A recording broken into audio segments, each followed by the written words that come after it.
Boa noite, muito obrigada por estarem aqui. Para quem está do outro lado, que eu não sei bem qual a distância, mas que estão longe em vários pontos da Terra, muito boa noite também, muito obrigada também por estarem a ouvir-me. Vamos continuar com a estrutura do tema. Hoje vamos dar uma aula, são as últimas duas aulas da estrutura do tema, que são as aulas das casas astrológicas. Infelizmente, quer dizer, caiu, ou a gente atrasou-se, ou houve um feriado, já não sei o que foi, e não tive hipótese de dar digamos, tudo o que eu dizia no primeiro trimestre até ao Natal. Portanto, esta aula devia acabar antes do Natal por inteiro, ela é muito grande e por isso eu dividia em duas partes. Mas, como atrasou, vamos dar a primeira aula antes do Natal e a segunda aula na primeira terça-feira, depois do Ano Bom, que é para aí o segundo dia de janeiro, parece-me que é o Ano Bom, é domingo, depois é uma segunda, portanto, na terça-feira a seguir, vamos então dar o fim desta aula, que é a outra parte. Estive a pensar um bocadinho, que vou-vos explicar um pouco, quando chegarmos às casas, o que é que significa a aula de hoje e o que é que significa a outra, para ficarem com uma ideia mais definida da diferença entre esta aula e a próxima.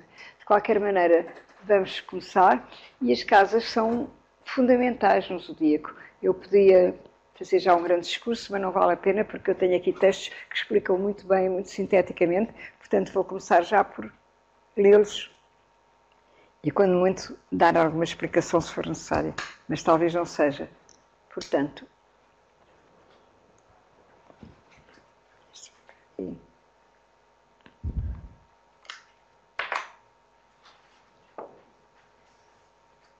Portanto, o movimento evolutivo, que é a vida, processa-se através de um círculo ativado por uma cruz. Portanto, na semana passada eu ensinei-vos isso, ensinei-vos que o tema é uma mandala individual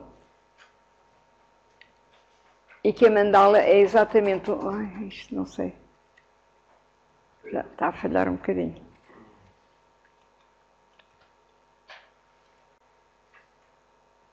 Quero apontar, não é? Que é só para apontar.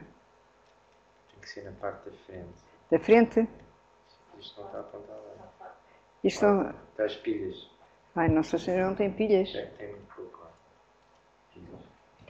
Eu trouxe uma coisa minha que eu acho que tem pilhas. Já agora deixa-me ver a carteira. Não dá para passar a imagem, mas dá para...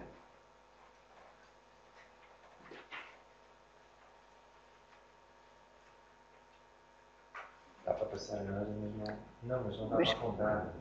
Não dá para... Mas deixa ver. Mas deixa-me ver isso. Eu tenho aqui uma pequenina que eu arranjei a minha para dar para apontar. Está aí dentro. Eu pensei que não era preciso tirá-la, mas... Não, da carteira.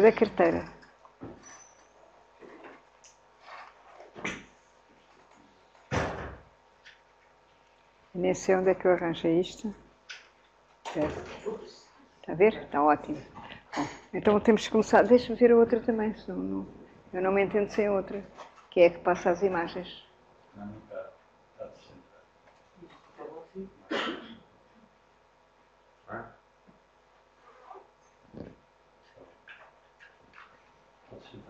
obrigada. Não me passe já. Porque o efeito de surpresa não acontece. Passa logo para a frente antes de fazermos atrás. Portanto, esta já está, não? Ativada por uma cruz. E agora vamos a seguir aqui. Portanto, o horóscopo. Tem aqui uma cadeirinha, aquela, pode ser. Tem aqui, esta eu preciso dela. Mas há mais lá atrás, tá? Onde é que ela foi? Ela é da próxima quinta-feira, disse para ela falar com a Gisela. Ela já vai. Bom. Portanto, o horóscopo é uma mandala individual, exprime-se graficamente pelo círculo, não é? E por dois eixos em cruz. A cruz aqui não aparece perpendicular porque este tema, a pessoa não nasceu no Equador. Se tivesse nascido no Equador, com a longitude e a latitude do Equador, este eixo seria perpendicular. Assim, ele funciona em função das latitudes e das longitudes dos países onde se fazem, digamos, os temas. Por exemplo, as pessoas do hemisfério norte têm a primeira casa enorme e as outras mais pequeninas, porque estão muito próximas do polo e por aí fora. Mas continua a ser a mesma coisa. O zodíaco ativado por 2 eixos sem cruz, continua a ser uma cruz, embora distorcida. Portanto, individual. O individual implica ser uno e indivisível. Mas eu penso que saltou 2 coisas. Não saltou. Individual implica ser uno e indivisível, ao resolver o par de opostos propostos pela cruz do seu tema. Portanto, cada pessoa torna-se uma estrutura psíquica individualizada, um ser integral. Portanto, temos aqui o homem do Leonardo, não é? Que é o número 5. O número 5 é a criatividade, não é? É o leão, quer dizer, na estrutura do zodíaco é o leão, e o 5, em termos de números, é a criatividade, digamos. O 1 é a unidade, o 2 é a divisão, o 3 é a compreensão do 1 no 2 é a dinâmica da evolução e o 4 é a obra acabada, quando se chega à Terra, quando a vida chega à Terra para. E o 5 é quando se começa a subir outra vez para o céu. Portanto, o 5 já é o impulso de sair do quadrado, sair do básico, daquilo que sustenta a Terra, mas que não sobe, que está lá, é a base da pirâmide, não é? Portanto, e o homem é o número 5. Que, portanto, tem assim um germen de criatividade, ou seja, um germen de poder divino, se assim se pode dizer, porque os animais não são criativos. O animal mais evoluído pode inventar umas coisinhas, eu vejo, ao mínimo, digamos, eu vejo que as pedras, quando são juntas, aquilo produz fogo, isso já é, de algum modo, uma descoberta, mas criar no sentido de acrescentar qualquer coisa de novo ao universo, só o ser humano. Só a alma do ser humano, que é dotada de uma mónada com uma chispa divina, não é? Portanto, e esse homem é o tal número 5, é o homem inteiro, integral, individualizado. Só que as pessoas vivem num universo bipolar e nascem bipolares. Nascem com uma lua carente, nascem com um sol consciente, mas nascem com muita sombra em termos de inconsciente, que não está ainda integrada na consciência e que faz de nós seres divididos, seres que não estão unidirecionados, que têm medos, que têm tensões, que têm fobias, que têm coisas que são traumas do passado, que não deixam a pessoa ser livre e que têm uma consciência que caminha para a liberdade. Não é? Portanto, a solução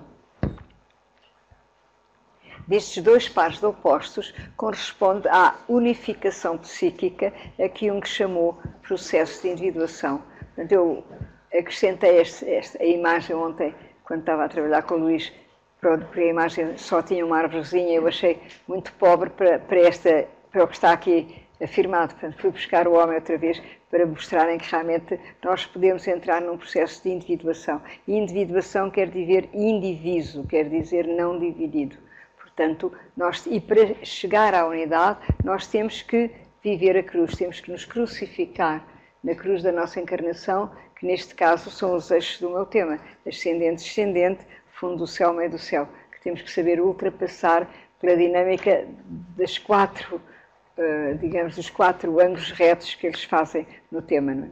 Portanto, vamos continuar. Portanto, a cruz definida pelos 2 eixos de um tema astrológico, divide o círculo do zodíaco em 4 quadrantes. Eu já disse isto, agora estou a repetir. Por sua vez, estamos, digamos, a preparar a vinda das casas.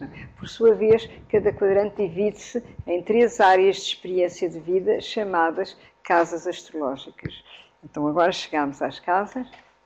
Então, portanto, temos aqui, isto é o tema, não é? Temos aqui o ascendente, a gente nasce aqui, não é? Neste caso é depois 6 horas da manhã, nasce aqui. Temos o meio do céu, que em princípio é o meio-dia, é a altura em que o sol está mais alto. Portanto, o sistema solar faz este movimento, que é o movimento dos ponteiros do relógio, que é o movimento da direita para a esquerda, ou melhor, da esquerda para a direita, não é? Portanto, o meio-dia está ali, está sempre ali o meio-dia, o meio do céu é o meio-dia, não é? O pôr do sol é o descendente, portanto, é a casa 7, é o fim, digamos, desta viagem acima da linha do horizonte, isto é a linha do horizonte, e depois entra, a partir do pôr do sol, o sol entra, vai para debaixo da terra.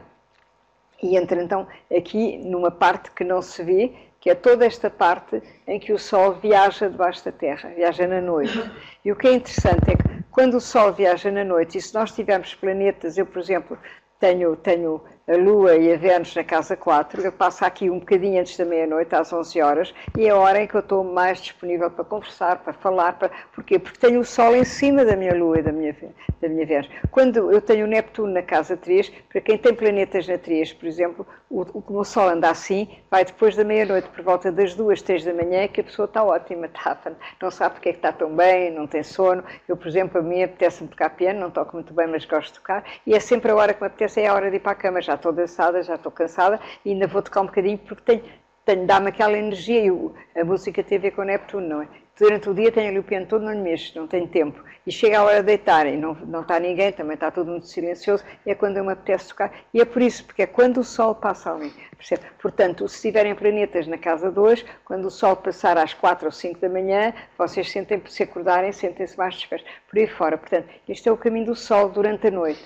E o Sol renasce no ascendente, então há a hora em que ele renasce. E isso, quem nasce é uma hora qualquer. O ascendente é o signo que está aqui na linha de terra, na altura em que a pessoa nasce. Bom, portanto, temos os timings do zodíaco, as horas do zodíaco e a orientação do movimento do céu a descer à terra.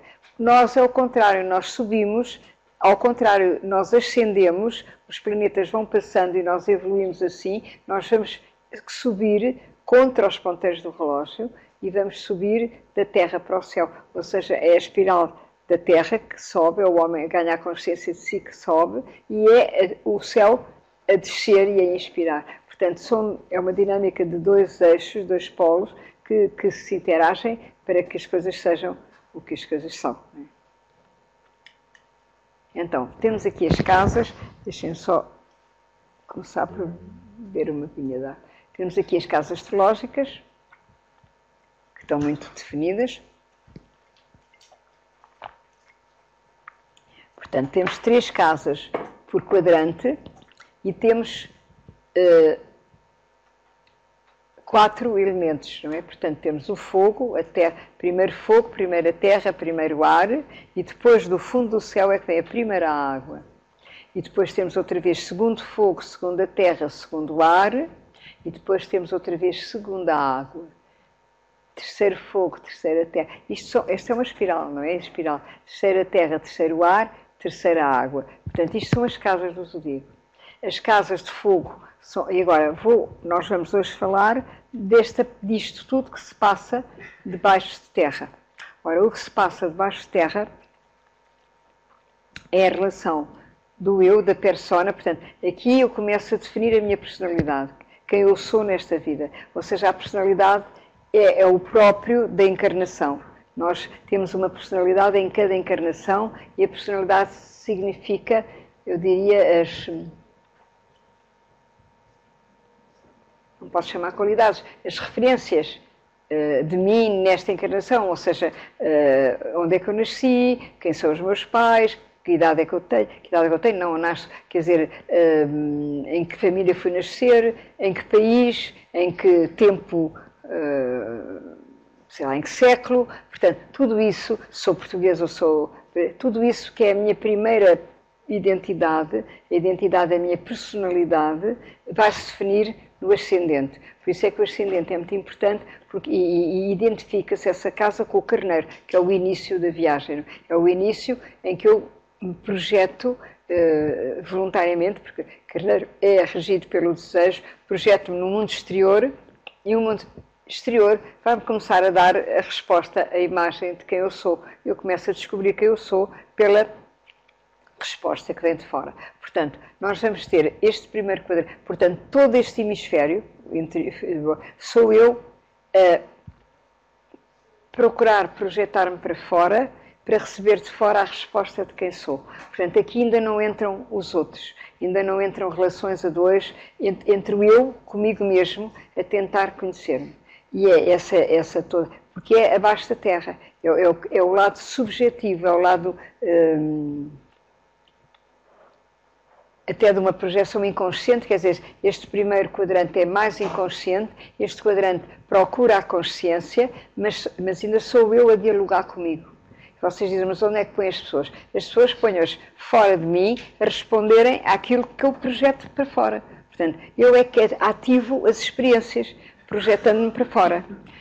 No outro quadrante é exatamente o contrário. Vou perceber ali, na casa 7, que eu não estou sozinha, que os outros existem comigo e que eu tenho de saber resolver aquilo. Resolver as relações, as interações, da forma mais harmoniosa possível, que é a balança que quer relações harmoniosas. Se eu tiver grandes conflitos com as pessoas, quer dizer que eu estou a viver mal aquela casa 7. E depois, ao viver mal a 7, eu vou memorizar situações difíceis que eu criei através da 7, ou mesmo dependências demasiadas, etc. Nessa altura, eu vou à 8, que é água, guardar memórias do que não foi bem vivido e que eu tenho que trabalhar. E vou por aí fora trabalhar-me através dos outros. Portanto, este outro capítulo será o impulso vem de fora para dentro, são os outros que me ativam e eu tenho que saber responder às situações ou às crises que eles produzem, ou que me obrigam a responder, às crises que eu tenho que responder. Portanto, aqui, neste hemisfério todo, sou eu a projetar-me e a criar as situações e a ter a resposta dos outros. Ali são os outros a provocarem-me no sentido de me obrigarem a conhecer-me e a evoluir através deles, não é? Portanto, aqui evoluo através de quem eu sou, ali através da forma como eu me relaciono. Quem diz os outros diz, por exemplo, lá em cima na casa 10, com a sociedade, com o mundo cá fora, não é? Bom, portanto, tenho mesmo que ver se tomo uma coisinha, porque esta minha voz hoje não está muito famosa. Mas então, portanto, vamos então começar com as casas. Portanto,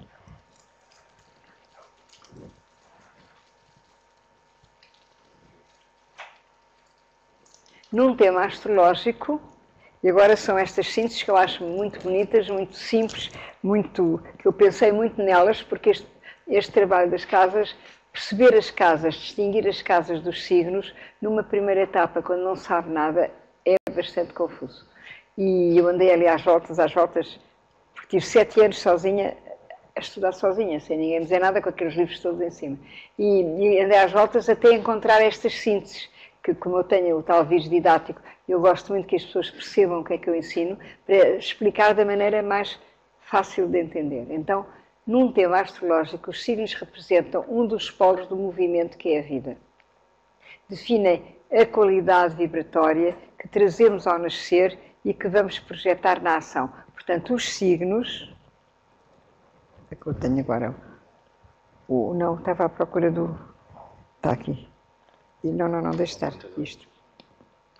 Portanto, os signos são, digamos, os 360 graus do zodíaco, são qualidades que nós trazemos e que vamos dinamizar quando as projetamos para fora. O que é que nos obriga a dinamizar? Os planetas que lá se encontram. Portanto, se eu tiver planetas nos signos, eles obrigam-me a projetar para fora a sua própria energia. Portanto, temos aqui logo 3 tipos de energia diferente. A energia do planeta, que vai buscar a energia do signo, a energia planeta, que é uma determinada energia. Por exemplo, Vênus é o nosso potencial amoroso. Mas vai buscar, se ele estiver em Carneiro, vai buscar a energia de Carneiro, que é o Marte, que é o meu poder de ação. Portanto, é a Vênus a ter que ser projetada na ação. E depois que a ação, a casa onde se encontra, é que vai dizer que tipo de ação, ou que realidade é que eu vou confrontar com esse tipo de projeção. Portanto, temos as casas, que é o mundo onde eu me vou projetar, está o signo, que é a minha qualidade interna que eu tenho que dinamizar, e está o planeta que diz o tipo de energia que eu vou dinamizar nessa qualidade. E no dia em que vocês conseguirem não confundir isto tudo, já estão ótimos a perceber a astrologia, ou pelo menos já perceberam o essencial de como se olha para um tema. Bom, portanto, definem a qualidade vibratória que trazemos ao nascer e que vamos projetar na ação. Portanto, as casas astrológicas simbolizam as situações da existência, a realidade que estimula e impulsiona um determinado signo a manifestar-se. Portanto, eu manifesto-me, mas a realidade está lá. Quer dizer, se for a casa 3, que é a casa do estudo, quer dizer, eu tenho que ir para a escola, tenho que começar a estudar para que aquela energia ou aquele signo se manifeste. Se eu tiver lá planetas, para mim é muito importante estudar. Se eu não tiver, nem por isso. Portanto, as casas astrológicas definem simbolicamente o outro polo do movimento, que é a vida na matéria. Portanto, as casas astrológicas definem como é que eu me realizo cá fora. Agora, há aqui uma exceção, é que as casas de água são as casas da memória que eu trago do passado, são casas kármicas. Portanto, neste caso, o cá fora não é cá fora, é cá dentro. Portanto, nas casas de água são energias presas ao passado e eu vou-me projetar em função de traumas do passado que eu não soube ainda resolver. Portanto, eu julgo que já estou nesta vida a viver quem eu sou nesta vida, mas eu estou de facto a viver nesta vida em função das memórias que eu trago. Nós somos uma memória ambulante. E as casas de água dão essa definição. Bom, portanto, as casas astrológicas são campos de relação do nosso zodíaco interno. Portanto, o zodíaco está dentro de nós, as qualidades, e relacionamos com o mundo exterior através das casas, ou com o mundo da nossa memória através das casas de água. Portanto, a interação destes dois polos de relação nasce um destino, o destino de cada um. Portanto, o nosso destino ele vai-se começar a abrir de acordo com esta dinâmica que nós estamos a ter sempre. E essa dinâmica, quer a gente saiba da astrologia, quer a gente não saiba, quer a gente queira, quer a gente não, acontece sempre. Porque há sempre coisas cá fora que me obrigam a sair da cama, porque há sempre coisas cá fora que me obrigam a ter decisões, porque há sempre coisas cá fora que me obrigam a responder desta ou daquela maneira. Portanto, eu não me livro de estar a viver o meu tema a toda a hora. Por isso é que é sempre muito bom sabê-lo, porque vivemos muito melhor se soubermos como é que é. Sabemos que reações é que a gente vai ter nestas situações. Se a gente à partida souber qual é a nossa reação, já não é apanhado desprevenido com coisas que nos acontecem. A maior parte das pessoas vive à toa, vive com as pulsões dos desejos, a querer cada vez mais desejos e mais coisas, e a tirar-se para fora de qualquer jeito, sem perceber porque é que aquilo corre mal, e a culpar o próximo e a vida porque tudo corre mal, e as pessoas não têm noção nenhuma porque é que se desencadeiam as coisas. Portanto, se nós soubermos onde é que estão os nossos planetas, o que é que eles pedem de nós, ainda por cima, depois ainda há os aspectos entre os planetas. Se o planeta estiver bem aspectado, tiver um ângulo bom com o outro, aquilo são duas energias a favor daquele signo e a favor daquela ação. Se os planetas estão em falta de harmonia, eu já vou projetar o planeta no signo dissonante, desafinado. E depois tenho que o afinar, tenho que perceber que quadratura é aquela. Portanto, ao princípio, esta primeira parte, eu percebo que ela possa confundir um bocadinho, mas quando se apanha o jeito, depois é tudo muito fácil. Portanto, é só perceber, distinguir estas três realidades. Portanto, uma casa astrológica pode identificar-se com a área do conflito, a cena iluminada, o palco, o território da experiência. Nesta altura, as casas de água, a área do conflito é a nossa memória, é o nosso passado. Portanto, o território será o nosso passado. As outras casas não, será onde elas estão. Uma casa, por exemplo, a casa 3, que é a casa da escola, onde eu vou estudar, ou do hemisfério esquerdo, onde eu vou aprender a ler, etc, etc. Essa casa, eu confronto-me com ela quando realmente começo a aprender a ler, ou quando me começo a ensinar qualquer coisa. Enquanto não me ensinam nada, aquela casa está mais ou menos adormecida, quer dizer, não estou a dinamizá-la. Não é? Portanto, as respostas pessoais, que são os signos e os planetas, com as situações que obrigam essas capacidades a revelarem-se. Portanto, os signos e os planetas vão dar à minha vida, eu diria, a qualidade ou a não qualidade daquilo que eu sou. Ou seja, os signos e os planetas é que definem nas casas como é que é um projeto, não é? Porque as casas são as casas. A casa 1 é para eu ter iniciativas. Toda a gente tem iniciativas na casa 1. Agora, consoante o signo que ela tem, ou consoante o planeta, eu vou reagir de uma maneira muito diferente. Se eu tiver o ascendente em água, a minha primeira reação é sentir o mundo e fechar-me. Porque a água é psíquica, é protetora, não é?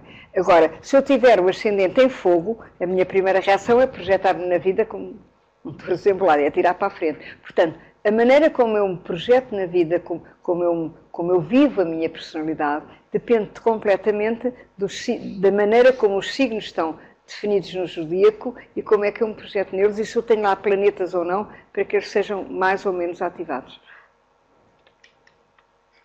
A casa astrológica é o estímulo exterior que ativa a confrontação do meu eu subtil interior,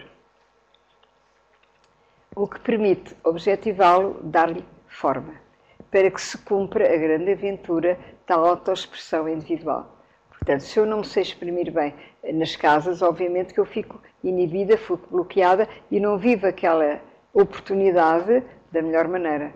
Por exemplo, nós temos a casa 12, que é a última casa d'água do zodíaco, que é uma casa de peixe, que eu chamo a casa do fundo da alma, porque é a casa mais profunda do zodíaco, em que se eu tiver lá planetas, eu vou querer projetar-me no exterior como no passado e a vida já não deixa. Os planetas estão como que prisioneiros daquela casa 12.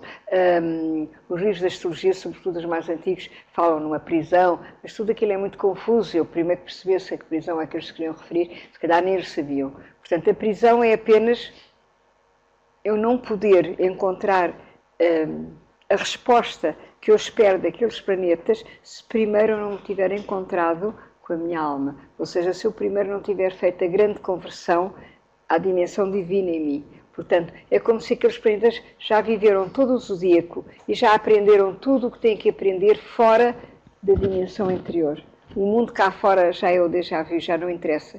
Interessa é como é que eu me ligo com o mundo cá fora a partir da minha alma. Então, enquanto aqueles planetas não se entregam à alma, e o que é um planeta entregar-se à alma? É eu pôr a minha mentalidade ao serviço de uma dimensão oculta e maior, é eu perceber que há uma dimensão invisível que me guia, que me rege, até que me inspira, que me protege, e saber não a rejeitar, e saber aceitá-la, e não pensar que eu vou entrar em competição com ela, outra coisa parecida, que se eu lutar, fizer acontecer, eu vou ganhar. Não, não vou.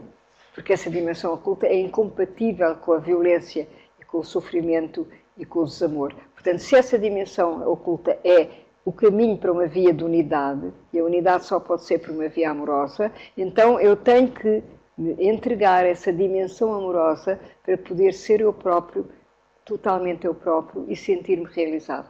Porque planetas na 12 que não tenham esse encontro, eles vivem sempre aquém daquilo que podem ser. E sempre que vivem aquém do que podem ser, nós sentimos-nos frustrados, sentimos-nos descompensados, sentimos-nos infelizes. Portanto, as coisas funcionam assim. A casa astral que ativa a confrontação no meu eu subtil interior, que permite objetivá-lo. Mas, neste caso, não é o eu subtil que tem que ser objetivado na casa 12, é o meu eu subtil interior que tem que se encontrar como eu subtil interior. Ou seja, eu tenho que encontrar a dimensão da casa 12 em mim, porque eu já lá tenho os planetas. Eles já estão ali à porta do templo a querer entrar. O céu já os pôs ali para eles entrarem no templo. Se eles não entram no templo, cá fora a vida já não os satisfaz.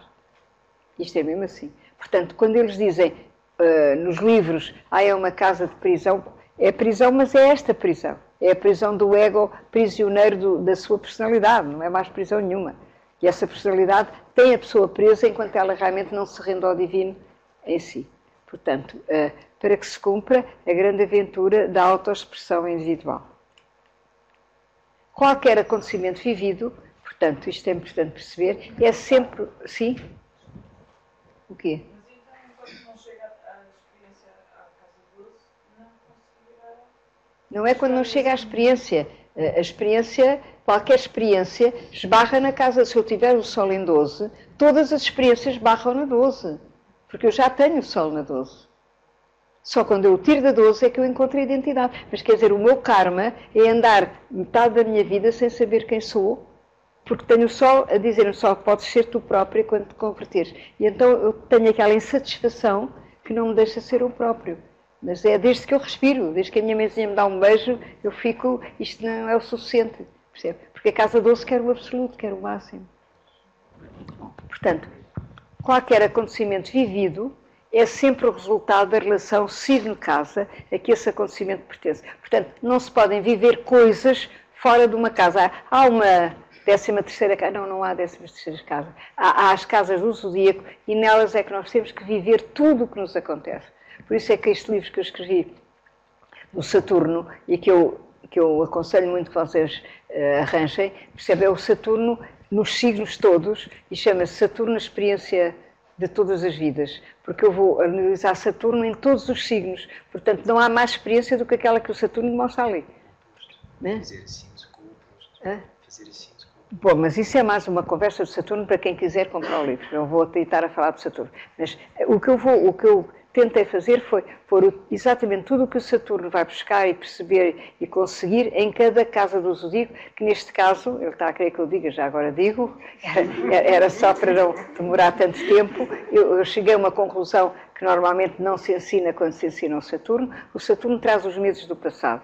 Ele conhece muito bem o lado negro do signo, mas não conhece o lado positivo do signo. Ele vem aprender o lado positivo do signo. Portanto, ele, numa primeira fase, funciona como aquilo, como é que se chama a psicologia, chama o sabotador.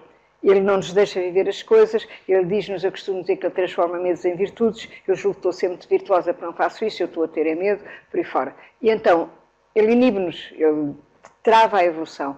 Mas, quando ele ganha a experiência positiva do signo, porque eu vivi a experiência e percebia e integrei-a, nessa altura ele é o nosso mestre, ele tem duas faces. Tanto pode bloquear-nos, como numa fase de maturidade pode-nos ajudar a ser quem somos. Quer dizer, eu digo assim, eu já posso dizer isto porque eu aprendi. Eu nasci até aos 50 anos sem abrir a boca em público. Eu libertei aquele medo e a partir daí começou outra vida para mim. Isto foi o Saturno que libertou o medo, que me deixou aceitar libertar o medo aos 50 anos. Portanto, para dizer uma coisa, o que eu queria dizer é que depois, isto foi uma coisa que também eu tive essa intuição quando fiz o livro, e que normalmente as pessoas não falam quando falam de Saturno, é que o Saturno só fica verdadeiramente sábio num signo quando ele vai ao signo oposto buscar o que lhe falta. Porque se o Saturno está em terra, falta-lhe água.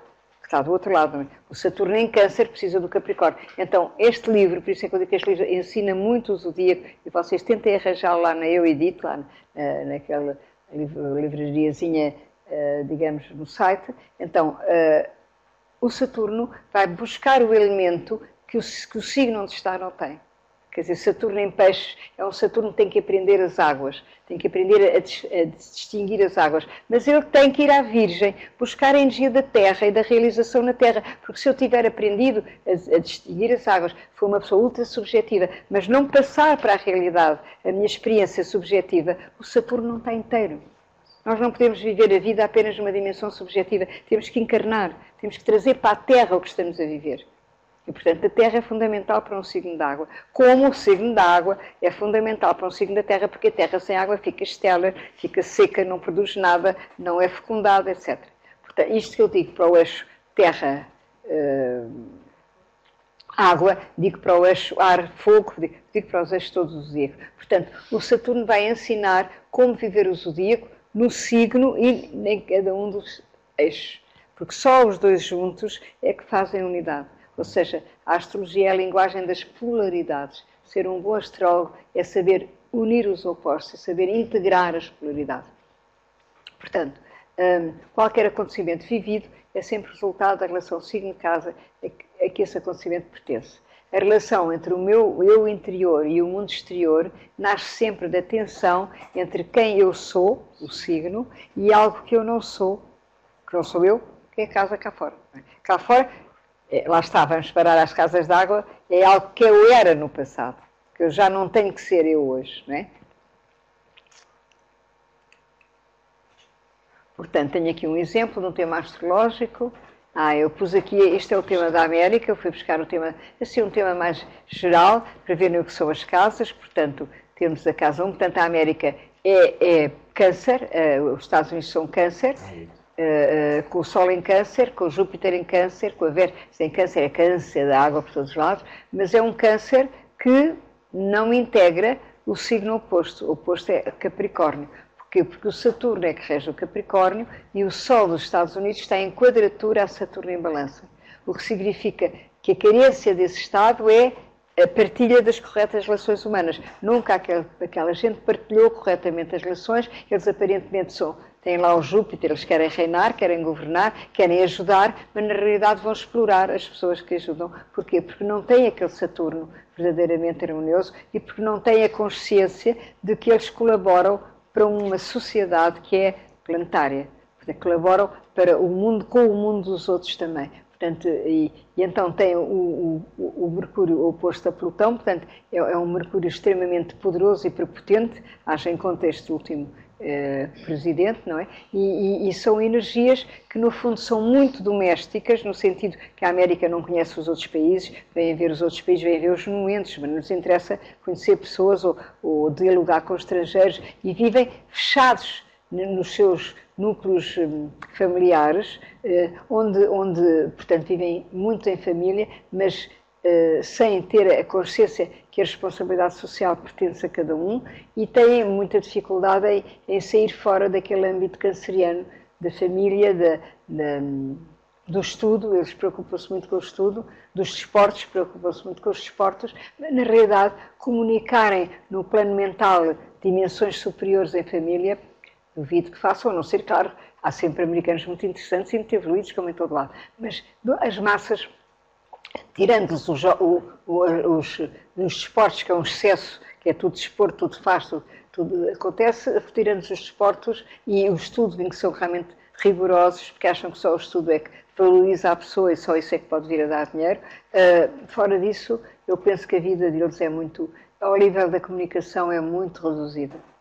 De resto, há uma coisa quer dizer, que uma amiga minha foi lá e ficou muito chocada, e a mim também me chocou, é que, por exemplo, eles funcionam, os amigos deles são as pessoas, são os vizinhos, são bairros em que as pessoas se encontram como é que é? Pelo ordenado que têm. São pessoas que têm ordenados, até são, sei lá, pessoas que trabalham, não sei,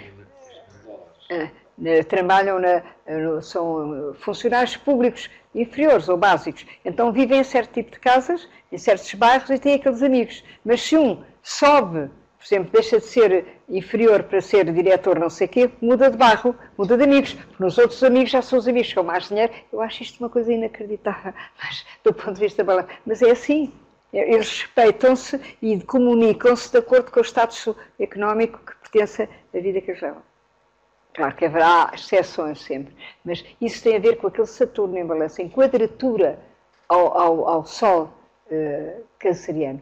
E depois a Lua, aí o que é muito engraçado, eu ontem estava a ver esta Lua, já tinha esquecido desta Lua. Esta Lua está na casa 3, que é no cotidiano, em Aquário, que é o signo da liberdade, que é o signo dos valores universais. É evidente que isto está tudo a fazer para ali uns não sei o que é que faz para ali, que são trígonos? Não. Trígonos, Marte, Júpiter e a Câncer. Portanto, fazem trígonos. O que é que isto quer dizer? Uma lua com bons aspectos. Uma lua com bons aspectos, mas que sai por aspectos que estão dissonantes, quer dizer, ela apoia-se naquele Júpiter e naquela Vênus que estão, e naquele, que por sua vez se apoiam naquele Sol que está em quadratura a Saturno, e sobretudo o que é que está? É o Mercúrio oposto a Plutão, não é? O Mercúrio é o Sol. O Mercúrio oposto a Plutão. Portanto, eles estão bem aspectados à Vênus e ao Marte, que dependem do Mercúrio em Câncer. O Mercúrio que rege os Gêmeos, não é? Que está oposto a Plutão, portanto, o Mercúrio é altamente prepotente. Obviamente que aquela Lua foge por aquela prepotência. O que é que quer dizer? Que, no fundo, há um fundo de insegurança neste país, nesta organização política, porque não vive a verdadeira dimensão de Aquário, que é Urano, que é a liberdade. Onde é que está o Urano aqui? Está no descendente. Está no descendente. Portanto, em Gêmeos. Portanto, este Urano está em trígono àquele Saturno em balança. Portanto, é um Urano que acredita na sua própria liberdade, mas que é uma liberdade que não partilha com os outros. Não é? Portanto, eles desafiam, e toda a vez desafiaram a liberdade, não é, dos Estados Unidos, e para já eu acho que eles agora não respeitam de maneira nenhuma, digamos, como é que se chama?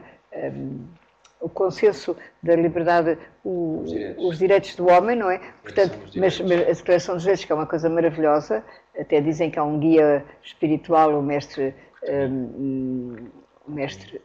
agora chamo-lhe Antoine, o mestre Saint-Germain, que esteve presente na Declaração dos Homens. Acho que havia uma pessoa, um homem vestido de preto, que ninguém conhecia e que estava lá e que intervinha sempre e que dava a última palavra digamos, nos resultados, por ser a palavra mais inteligente, e que ninguém soube quem era. Parece que era não sei, seria um guia espiritual materializado, mas isso já se conta, não sei se era, se não era. A verdade é que aqueles direitos do pessoal, se quiserem saber o que são corretas relações humanas, leiam aquilo, eu tenho aquilo, eu encontrei aquilo e tenho no meu quarto e acho fantástico. Só que é tudo ao contrário do que eles vivem. Tudo o que eles tiveram muita honra em ser até à última grande guerra, e que ainda, eu penso que eles acreditavam naquilo ainda, e que agora é o contrário de toda a política americana. Bom, por isso eles estão aí por mau caminho. Mas isto para dizer o quê? Para dizer as casas onde as coisas se encontram, não é? Portanto, neste caso, este Sol está na casa 8 e o Mercúrio na 8, ou seja, e ele evolui pela 8, ou seja, evolui pela morte daquele Sol, pela morte daquela mentalidade, que é a casa da morte, e pela regeneração de uma nova identidade social, e a identidade política, e a identidade nacional, não é? Portanto, é como se a identidade nacional tivesse hipotecada a memórias de poder do passado. E, entretanto, é interessante porque o ascendente é Sagitário. O que é que isto quer dizer? Quer dizer que para este país encontrar a sua verdadeira identidade, ele tem onde é que está o Júpiter? Está lá ao pé do Sol, a viver a alimentar uma lua que vai buscar segurança a tudo aquilo que está errado. Portanto, está lá ao pé do Sol e este Júpiter tem que acreditar em valores eternos, tem que acreditar em valores de corretas relações humanas, que é exatamente o que aquele Saturno vem pedir a este país que ele aprenda. Ainda não aprendeu. Já as torres foram para o ar, tudo foi para o ar, ele não conseguiu aprender que eles eram responsáveis também por aquilo. Portanto, esperemos que não haja ainda mais coisas negativas no mundo, mas realmente a política americana, então agora com este homem, é o desastre total. Às vezes pode ser até que este desastre seja para abrir a mente dos ocidentais e dos outros para criarem um mundo melhor, que eles também andam muito distraídos do mundo melhor. Não é? Pode ser quando as coisas chegam ao limite que virem no seu contrário, e penso que já está a acontecer um movimento de solidariedade universal que nunca tinha acontecido. Até por causa disto estar a chegar a um limite que já está tudo assustadíssimo. Bom, portanto, mas isto só para dizer como é que são as casas. As casas são áreas de vida onde estão os planetas. Os planetas apanham a energia e o elemento do signo onde eles se encontram, mas eles também têm uma qualidade própria como planetas. Não é? Portanto, aqui, se vocês virem, no fundo, eles vêm desta casa. Portanto, o que é que isto quer dizer?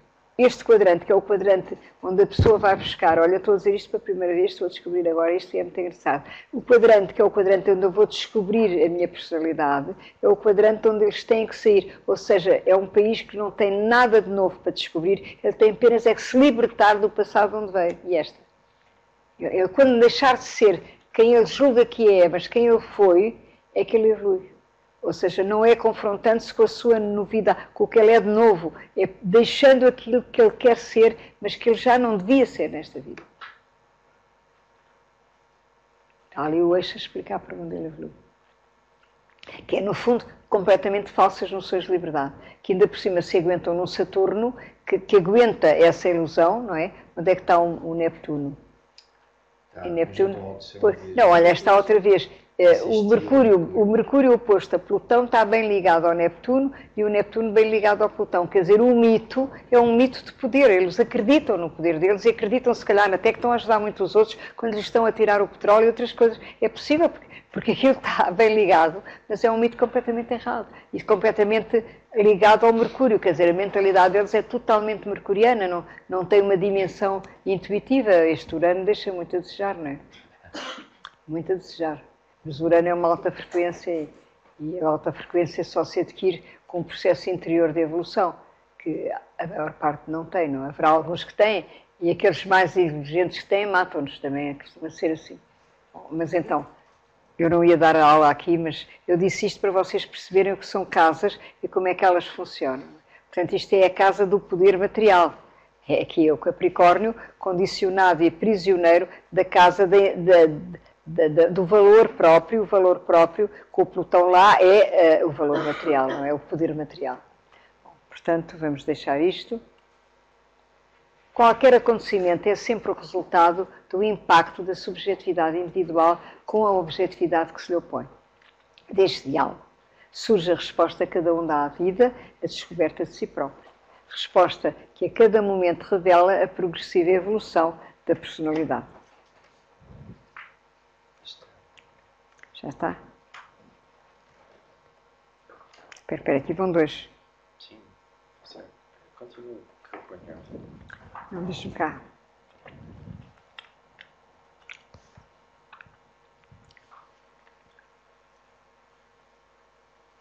vocês aproveitem para olhar um bocadinho e refletir, porque isto pede muita reflexão.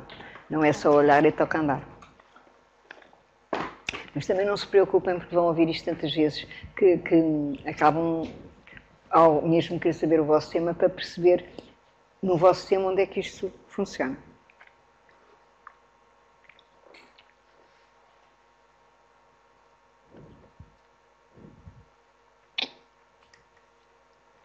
É este, tens a certeza que é este? Não, estava certo. Agora é ler isso. É este. Sim, falta ler esse. Falta ler este, mas não é aquele. É? Ah, não. Ou não? Razão. É isso. Qualquer acontecimento é sempre o resultado do impacto da subjetividade. Não sempre. Da subjetividade individual com a objetividade que se lhe opõe. Deste diálogo surge a resposta que cada um dá à vida, a descoberta de si próprio. Resposta que a cada momento revela a progressiva evolução da personalidade. Portanto, vocês vejam que nós estamos sempre em polaridade constante entre o dentro e o fora, sempre. Eu, por exemplo, agora estou aqui a falar, não é? E estou a responder a um compromisso meu que é dar-vos uma aula. Estou aqui a dar-vos a aula. Posso dá-la bem, posso dá-la mal, posso dá-la a correr, posso dá-la disponível, posso dá-la com a alma, posso dá-la só com a mente. Quer dizer, há 50 mil maneiras de dar uma aula. E isso vai definir o meu destino. Se eu dou uma aula porque sou professor e quero ganhar dinheiro e, portanto, dou aula para despachar porque me interessa o ordenado, é uma coisa. Se eu dou uma aula porque dá-me uma alegria enorme ajudar os outros e ensiná-los, é outra coisa. Portanto, até na própria situação, a qualidade com que eu viver a situação vai definir a qualidade do meu destino. Portanto, nós não podemos fugir a isto nunca. Nunca podemos fugir, é que a vida nos está sempre a pedir uma resposta. Ora, se eu tiver links no cérebro que eu programei no passado em função de medos que tive, ou de dores que tive, e que reagem em função dessas dores antigas, que não estão atualizadas, obviamente eu olho para o mundo de uma forma triste, de uma forma desiludida, de uma forma infeliz, porque não atualizei o meu processo mental. Eu vou repetir respostas e vou repetir situações idênticas à que vivi antes. Aquele dispensa, Joe Dispenza, quer dizer, que é um cientista quântico, ele diz que, eu digo isto muitas vezes porque acho muito engraçada a maneira como ele diz que os hábitos é vivermos no dia seguinte o dia da véspera. E quando a gente vive uma rotina no dia seguinte, fecha o dia seguinte, ou seja, a oportunidade do dia seguinte de nos trazer coisas novas acabou, porque nós estamos a repetir o dia da véspera. E estamos a querer que o destino seja a mesma coisa. Vou à mesma hora para a aula, venho almoçar à mesma hora, vou não sei o quê, à noite leio o jornal. E de repente eu envelheço porque não abro caminho no dia seguinte para que alguma coisa de novo aconteça ou para que eu possa criar alguma coisa de novo. Isto é certíssimo. As pessoas vivem assim, infelizmente. Se houver planetas numa determinada casa, acrescentam a sua vibração, potência e qualidade própria às experiências da casa em questão. Neste caso, acrescentam através do signo, porque o signo é sempre o filtro, através da energia do elemento e da qualidade do signo em que eles estão. Exemplo de um tema astrológico, já dei. Este já não sei porque é que ele vem duas vezes, mas o grau que se encontra no início de uma casa astrológica é chamada cúspide da casa. Portanto, a casa começa aqui. Agora, uma casa pode começar a meio de um signo. Não precisa de ser um signo. Porque se eu no ascendente tiver a nascer com a 14 graus do câncer, eu já estou a meio do câncer. Há uma parte minha do câncer até ao grau 14 que ainda está na 12 no passado. Mas daí para a frente já está na 1, na nova pessoa que eu posso vir a ser. Portanto, esse aí chama-se cúspide. E essa cúspide é a chave que abre a porta da casa em que eu estou. Portanto, o planeta que rege o signo, que está na cúspide da casa, é o planeta que tem a chave, ou seja, que vai dar a qualidade à casa que eu vou abrir. Por exemplo, já vou explicar isso melhor. O planeta que rege o signo, que se encontra na cúspide de uma casa, é a chave que abre a porta para o tipo de experiências que essa casa propõe. E esse planeta chama-se o quê? Regente da casa. O regente da casa. Muito obrigada. Ora, o que é que acontece? Se esse planeta for dissonante, se tiver quadraturas, imagine, por exemplo, que o Saturno É que abre a casa, o Saturno é que abre, não sei, a minha casa 4, por exemplo, que é a casa da família.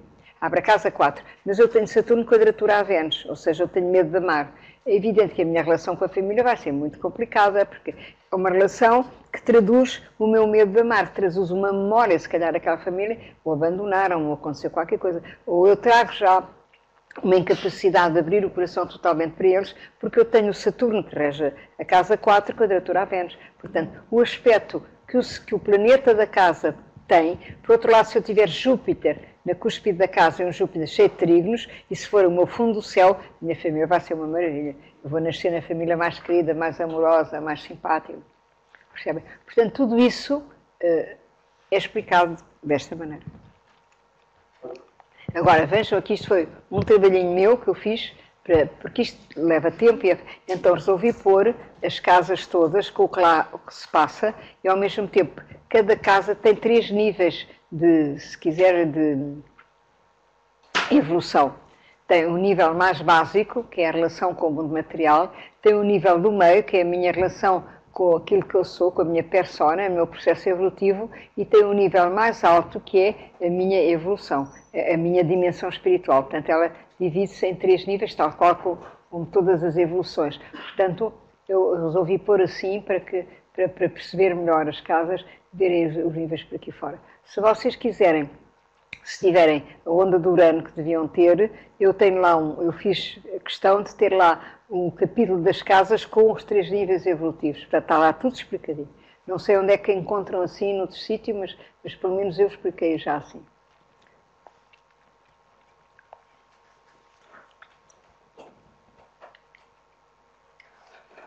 E agora voltamos aqui aos 4 elementos. Portanto, temos 3 casas de fogo, o Carneiro, o Leão e o Sagitário. Portanto, temos 3 signos de fogo, temos 3 signos de terra, temos 3 casas de terra, o Touro, a Virgem e o Capricórnio, e temos 3 signos de ar, que é a energia mental. Temos 3 signos de ar, ainda temos 4 elementos. Temos 3 signos de ar, que é os Gêmeos, a Balança e o Aquário, e temos 3 signos de água, que são os tais signos da memória, que é a casa 4, que é o Câncer, o Escorpião e os Peixes. Portanto, esses signos que eu já vos falei do outro dia, quando falei dos signos, eles têm casas que correspondem à vibração do signo. Agora aqui passa-se uma coisa que também é outra confusão, é que as casas são fixas, no sentido que a casa 1 é sempre o Carneiro, a casa 2 é sempre a Terra, sempre o Touro. Agora, os signos é que podem variar nas casas. Eu posso ser Carneiro de ascendente, mas ter Escorpião no ascendente. Então, o Escorpião é que se vai manifestar de uma forma que é a forma do Carneiro se manifestar cá para fora. Se eu tiver Gêmeos, quer dizer, os Gêmeos, a energia do ar, é que se vai manifestar através da forma do Carneiro cá para fora. Carneiro é iniciativa, é impulso ativo, não é? Portanto, os signos não coincidem com as casas, raramente coincidem. Coincidem na altura em que o signo e a casa se encontram no ascendente quando eu morro, quando eu nasço. Ou seja, se eu for Carneiro, e se eu nascer na casa, eu nasço sempre na casa 1, que é Carneiro, então o signo e a casa correspondem se eu nascer ou nascer do Sol. Então aí os signos todos e as casas todas correspondem. Vocês dizem o que significado esse tem?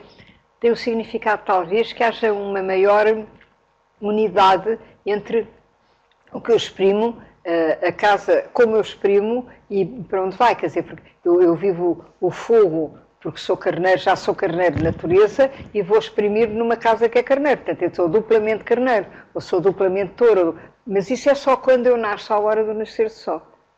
Que o meu Sol está no nascer do Sol, portanto, eu sou Carneiro de nascer do Sol, então eu sou Carneiro de signo. Portanto, o que é que eu posso dizer aqui mais? Portanto, já vos disse os 4 elementos. Portanto, é assim, fazendo uma sequência das casas, eu vou nascer, eu nasço sempre na água. Portanto, estas 3 casas são casas muito abstratas, eu projeto-me com o fogo, eu projeto-me com a vontade de me identificar com a minha segurança sobre a Terra e projeto-me com a vontade de comunicar, mas nada disso obedece a sentimentos, obedecem a pulsões mais instintivas, mais de sobrevivência, porque na realidade eu começo a viver mesmo é a partir da água. A humanidade nasce na água e morre na água, porque tem que nascer na água, toda a gente nasce na água, e tudo nasce na água, e morre em Capricórnio.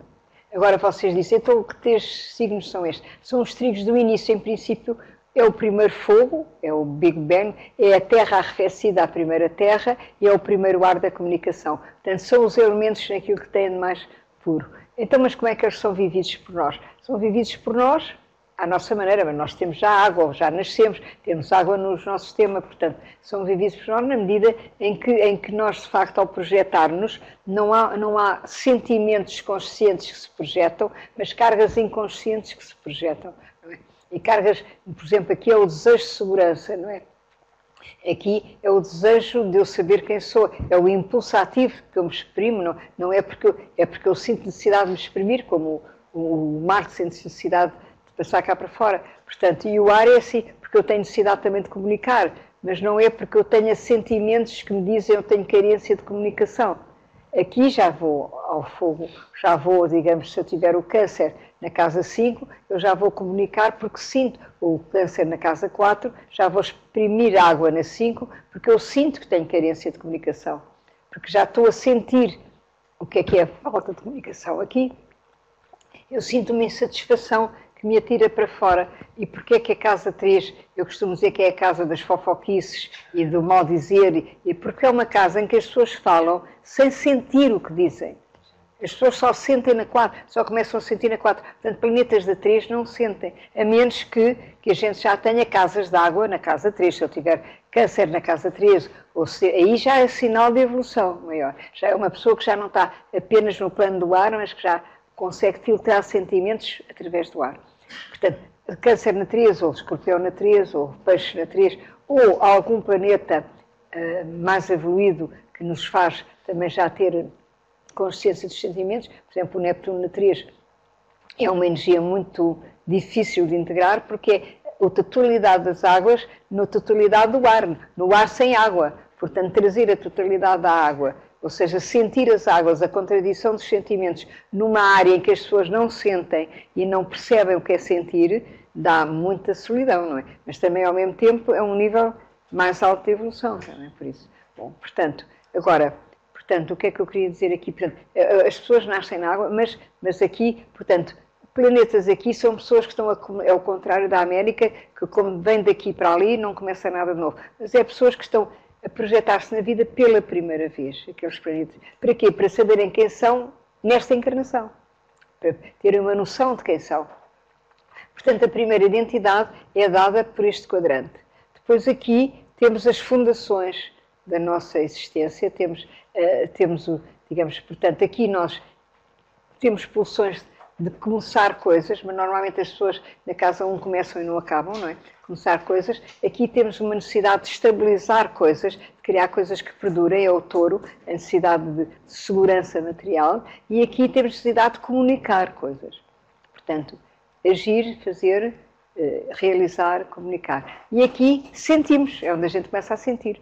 Portanto, todos os dramas começam por ser dramas familiares. Eu costumo dizer que a casa 4 é a casa mais que precisa mais de psicanálise do zodíaco, é a única casa onde a psicanálise pode entrar. As outras não entram.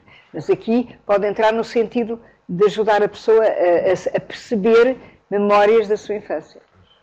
Porque também não dá respostas. As respostas de uma psicanálise materialista para na família e tudo o que é memória para trás não sabe explicar nada. Portanto, também é muito redutora. Mas pelo menos, ao nível da família, lembra a pessoa é obrigada a lembrar-se o que é que fez, o que é que não fez, e exprimir situações bloqueadas, o que pode ser uma ajuda, não é?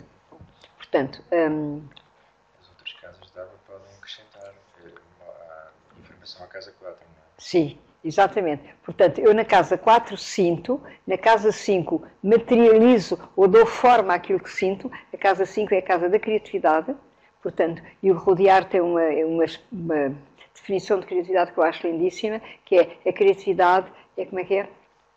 É a procura da identidade pela transformação da matéria. Ou seja, eu crio uma forma, porque aqui os sentimentos são informes, são sentimentos inconscientes. Eu tenho traumas de infância e não sei até que ponto eu estou traumatizada, eu não faço ideia. Eu tenho meses que não me comunico, eu tenho a Lua e a Vênus na casa 4 e eu até quê? Nem sei. Até, pelo menos, há uma altura em que eu sei que a Vênus já estava cá fora, foi quando eu fiz o livro da Vênus e publiquei. Eu pensei, eu trouxe a Vênus do fundo do céu para o meio do céu, deu uma alegria enorme. Mas sentir que eu vivia a Vênus, não sei, foi uma altura, talvez, eu tive 1,5 m, não é? Aquele bar aqui em Lisboa, e uma vez uma pessoa que não me conheceu e disse-me, ai, você é tão doce. Eu fiquei assim, eu não achava nada que fosse doce, eu era tímida, era calada, não falava com ninguém. Pensei, bem, se esta pessoa achar que eu sou doce, alguma coisa eu já comunico de sura cá para fora, não é? Eu hoje em dia passo a vida a dar abraços e fazer sorriso a toda a gente. Portanto, aquela verdade saiu para fora daquele inconsciente, não é? E a Lua também, porque a Lua, ao não exprimir a Vênus, a Lua era insegura, era infeliz, a gente se não exprime a nossa capacidade amorosa, somos muito infelizes, não é? As pessoas julgam que ao defenderem-se dos outros se protegem. Não, ao defenderem-se dos outros fazem o seu caixãozinho de solidão, porque ficam solitárias. Uma pessoa que não ama fica mesmo no seu caixãozinho solitário. E depois, estou tão mal aqui neste caixão. Então, olha, um dia disse a uma senhora que ela era coisa, como é que ela se chamava? Ela era notária. Foi a pessoa que fez a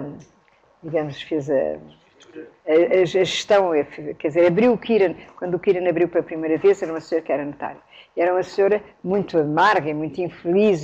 Eu vi o tema dela. Ela não dava nada a ninguém, ela era docente, era fechada. Eu lembro-me daquela frase que eu disse na altura, isto passou-se há 30 anos. Foi quando eu abri o Kiran. Eu disse assim, olha, você andou a vida inteira a tricotar uma camisola de forças, que foi vestindo. E agora está aí tunida na sua camisola de forças, conquistou-te completamente solitário. O que é que eu lhe diga? Tem que desfazer a camisola, não sai daí de outra maneira. Quer dizer, ela foi sempre egocêntrica, sempre centrada nela, não se interessou por ninguém, não deu nada a ninguém, não sei o que, tricotou. E depois estava ali, parecia uma múmia fechada na solidão. E é assim. Portanto, as pessoas têm que aprender a comunicar-se, a fazer os outros deixar que as sintam. Porque se os outros não as sentem, não as amam. Tão simples como isso. Eu não amo uma pessoa que eu não sinto. Deixa-a lá estar na vida dela.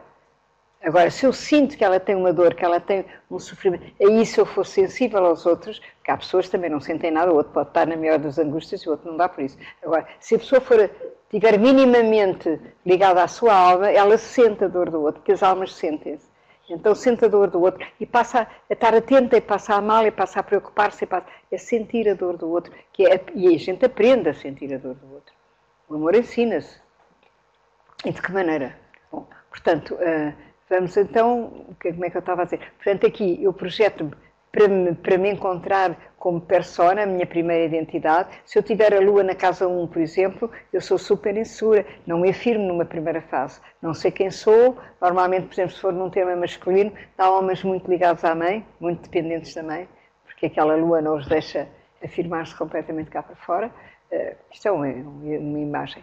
Agora, se eu tiver a Lua aqui no signo Terra, eu tenho muita insegurança em matéria económica, em matéria e dos meus próprios valores, eu não sei aquilo em que acredito, percebe? E tenho a insegurança de não saber aquilo em que acredito. Se eu tiver a insegurança, a Lua em ar, eu sinto-me insegura, mas então a Lua em ar é engraçada. A Lua em ar é uma Lua que está sempre, eu conheço uma amiga minha que é assim, é terrível, mas para ela não é mau, é que está sempre a queixar-se de tudo. Ela, é o contrário, é a Lua que diz tudo a toda a gente, eu estou tão mal, eu não estou bem, e a gente já não aguenta, e a gente vê que ela não está nada tão mal com isso. Mas esqueça-se, porquê? Porque aquela Lua, como é, partilha, mas partilha no plano mental, porque as pessoas acabam por não acreditar nela, porque tudo aquilo é ar, é demasiado ar, ela sente-se mal, mas como não sabe exprimir-se através da água, está sempre a falar que está mal. Há uma altura que já ninguém liga nenhuma, porque é demais, não é? Bom, mas é o contrário da Lua na 4, que não fala nada, não diz nada. Eu passei uma vida inteira a escrever, nunca disse a ninguém o que é que eu sentia. Porque eu dava para as pessoas dizer que propósito é que eu vou falar de mim. Ninguém sabe quem eu sou, não interessa ou não. Mas também porque tinha aquela dragão em 12. Mas realmente, ali calada, claro que acabava por sentir-me extremamente infeliz. Bom, portanto, isto para dizer o quê? Para dizer que portanto, eu aqui expando-me para saber quem sou, aqui quero a segurança, aqui comunico ar, e aqui eu começo a sentir-me, que é o fundo do céu, que é, como diga, a bola no pé do condenado. Eu quero subir, mas tenho lá aquela dor da minha mãezinha que não sei o quê, ou do meu paizinho que me bateu, ou de não sei quem, da minha avó que não fez o que eu queria, e estou ali presa psicologicamente àqueles dramas de infância que é a bola no pé do condenado, não me deixam libertar. Portanto, é muito importante a gente libertar-se da memória da infância. Como é que a gente se liberta? Ou seja, para poder crescer, porque senão pareço adulta e na realidade sou emocionalmente completamente imatura, não é? Uma pessoa que não se liberta da casa 4 é imatura. Não vive tranquila a sua vida adulta, não é? Bom, portanto, a primeira regra da gente se libertar de qualquer coisa que não queira, mas então da casa 4 é começar por aceitá-la. Eu aceito a minha família porque era a família que mais me poderia ajudar a viver este percurso de evolução. Porque são as primeiras pessoas com que eu vou comunicar. Se calhar são os karmas mais pesados que eu trago, mas sem eles, se eles não me tivessem aberto a porta para eu nascer, eu não podia estar neste mundo. Portanto, tem que haver sempre uma gratidão para quem nos trouxe ao mundo, não é? Para quem nos deu a oportunidade de encarnar. Mesmo que seja um inferno, mas eu precisava daquele inferno, se calhar eu morri no inferno e tenho que nascer no inferno. Porque quando eu morro em paz, normalmente as famílias são tranquilas. Eu começo a ter... Porque aqui é onde eu vou pegar onde morri. Porque normalmente eu começo a ter dramas a partir da meia-idade ou da adolescência ou assim. Porque as famílias muito amorosas, muito queridas, quer dizer que eu morri bem. Não morri inquieto, não morri angustiado, não morri violento, não morri... Agora, se eu morro mal, vou apanhar com uma famíliazinha em cima, que vai ser o primeiro karma da minha nova encarnação. Portanto, as coisas passam-se assim. Portanto, agora, isto são energias inconscientes. Portanto, aqui, como é uma casa de fogo, eu vou tentar exprimir e dar forma às minhas energias inconscientes. Se eu escrevo um poema, se eu pinto um quadro, se eu faço uma escultura, eu estou a querer passar para uma forma o que eu estou a sentir informe. Já quando eu dou forma, eu fico feliz. Quando eu acabo uma coisa e dizes, bem, melhor que isto eu não posso fazer, eu fiz. Porque aquilo que estava dentro de mim fica cá fora. E o que fica cá fora liberta-me do que estava dentro. Há sempre uma alegria a acabar uma obra. E há sempre um drama, uma tensão enorme. Primeiro que há cá, porque nunca está bem, nunca está perfeito, ainda não é aquilo, ponho mais uma pincelada, ponho mais não sei o quê. Mas há uma altura que digo, acabou. Eu respiro. Libertei qualquer coisa que estava dentro de mim na casa 4. Isso é muito importante perceber. Eu quando fui ao Brasil, e que foi aquele grande sucesso naquela conferência que eu dei, foi a primeira que eu dei em público a 600 pessoas, foi isso que eu fui explicar. Eu entrei para Belas Artes com 16 anos, vivi sempre a criar e a criar tudo e mais alguma coisa, e nunca tive nas Belas Artes uma informação tão simples como esta que rodear deu. Há 50 mil opiniões intelectuais sobre o que é criatividade. Já ouvi muitas. Nenhuma me disse isto. Criatividade é procura de identidade, é procurar quem eu sou pela transformação da matéria. Portanto, o impulso de criar é o impulso de eu me conhecer a mim próprio. Mas como conhecer a mim próprio, nós somos todos iguais, temos todos a mesma viagem, é evidente que ao conhecer-me a mim próprio, se eu faço uma obra de arte que toca nos arquétipos, é uma obra de arte porque os outros, com a alma dele, também se vão reconhecer naquilo que eu me conheci. E aí é que a obra torna pública. Uma obra de arte é uma obra que entra na dimensão arquetípica do coletivo e que vem ao mesmo tempo ao encontro da carência emocional do coletivo, ou cultural do coletivo naquela época. Ou seja, a mesma obra, se for feita um tempo antes, se calhar ninguém lhe vai achar graça nem a percebe. Mas se a obra nascer obedecendo ou indo ao encontro da carência do tempo, a obra mais tarde ou mais cedo, ela é considerada. Porquê? Porque ela vem ao encontro daquilo que falta ao coletivo. Portanto, a obra, em última análise, é para o coletivo. Mas a razão de ser da obra é para eu me conhecer a mim próprio. Eu estive nas Belas Artes não sei quantos anos, ninguém me explicou isto assim. Porque não sabem. Os críticos de arte sabem imensa coisa, mas como não têm uma dimensão esotérica nem espiritual, não chegam nem de vidas anteriores, eles não têm como definir a criatividade desta maneira. Que é realmente a verdadeira maneira de definir. E foi um sucesso naquele Brasil, foi fantástico, eles tiveram meia hora quase a bater palmas. E a mim vieram cá, olha que eles não estão a bater palmas a ti, eles estão a bater palmas por ser uma coisa que eles dentro deles lhes bateu e que eles perceberam. De maneira que é assim, portanto, a casa de fogo, ela vai evaporar a água da casa anterior.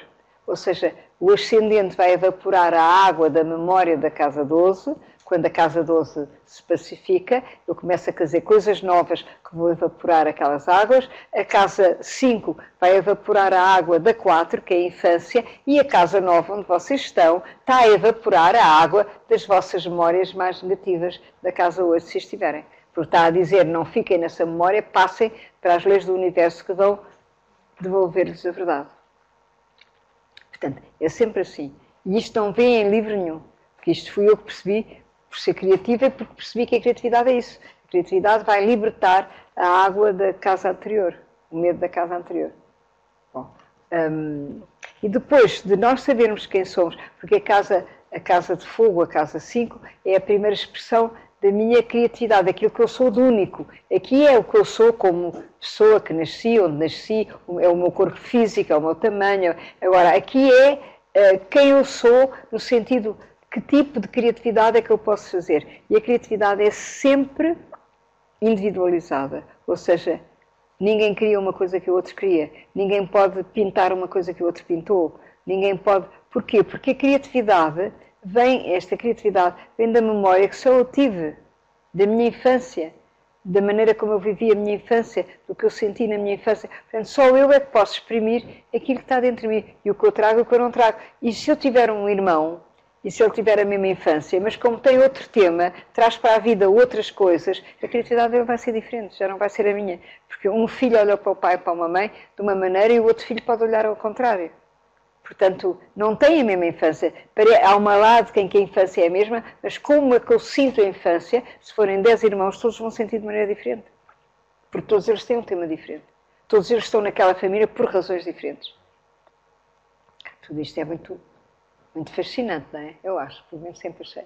Bom, portanto, a partir daqui, vamos à casa 5, que nos diz quem nós somos, e agora temos a última casa, a casa de terra, que é a casa onde nós vamos passar para a matéria, passar para a vida prática, aquilo que eu descobri que fui na 5. Se eu fiz o meu processo, se eu me encontrei, o que é que acontece? Eu vou à casa 6 realizar-me como ser humano que produz qualquer coisa para o coletivo à sua maneira. Se eu não me encontrei na casa 5, ou se eu não me procurei na casa 5 porque ainda estou bloqueado na casa 4, obviamente que na casa 5 eu não me consigo definir completamente e na casa 6 eu vou ter um trabalho que não me corresponde, que não é a minha energia, ou um trabalho que é o contrário da minha energia, onde eu vou ser extremamente infeliz. Portanto, é importante saber qual é o elemento e quais são os planetas que eu tenho na minha casa 6, para saber que tipo de trabalho ou de emprego ou de qualquer coisa eu posso ter que me permite expandir-me através do trabalho. Porque o trabalho não é um sacrifício. O trabalho, se eu faço com as minhas energias, eu sinto-me contente a realizar aquilo. E sinto-me útil, sobretudo, a realizar aquilo.